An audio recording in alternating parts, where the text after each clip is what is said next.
$18 billion পাচারকারী S Alam গ্রুপকে আবারও তাদের কার্যক্রম পরিচালনা করার অনুমতি দিয়েছে এই সরকার। এটা খুবই দুঃখজনক একটা বিষয়। $18 বিলিয়ন পাচার করে, not million, billion dollar.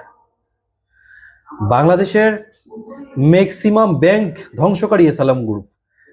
Islami bank থেকে শুধু 33,000 কোটি টাকা পাচার করেছে এস আলম গ্রুপ।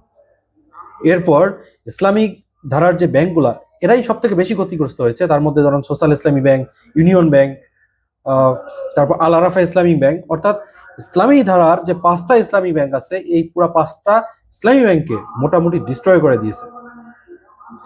এই এস আলম গ্রুপ আবারও বাংলাদেশে সক্রিয় হতে যাচ্ছে বিএনপির বদৌলতে। যেই এস আলম গ্রুপ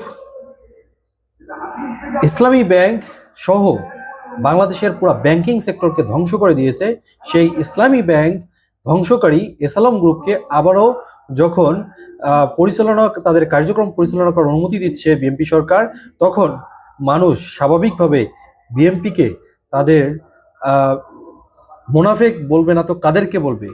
আমি মনে করি এরা জাতিসংঘে মুনাফিকই করছে, জাতিসংঘে এক ধরনের প্রতারণা করতেছে। এই এস আলম গ্রুপ শুধু ইসলামী ব্যাংক ধ্বংস করে নাই, পুরো ব্যাংকিং সেক্টরটা টোটালি ধ্বংস করে দিচ্ছে। মানুষের হাজার হাজার টাকা আমানত তারা তুলে নিয়ে 5ই আগস্টের পর দেশ থেকে পালাইছে। তারা সিঙ্গাপুরে বিভিন্ন ধরনের বিজনেস তারা চালু করেছে।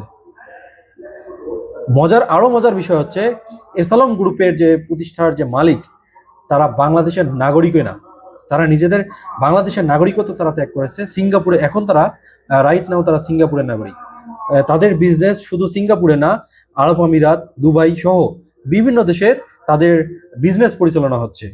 অথচ এই এস আলম গ্রুপকে আবারও বাংলাদেশের আমানত নষ্টকারী, বাংলাদেশের অর্থ নষ্টকারী, ব্যাংকিং খাত ধ্বংসকারী এই প্রতিষ্ঠানকে আবারও অনুমতি দেয়া একটা জাতিসংঘে প্রতারণার শামিল।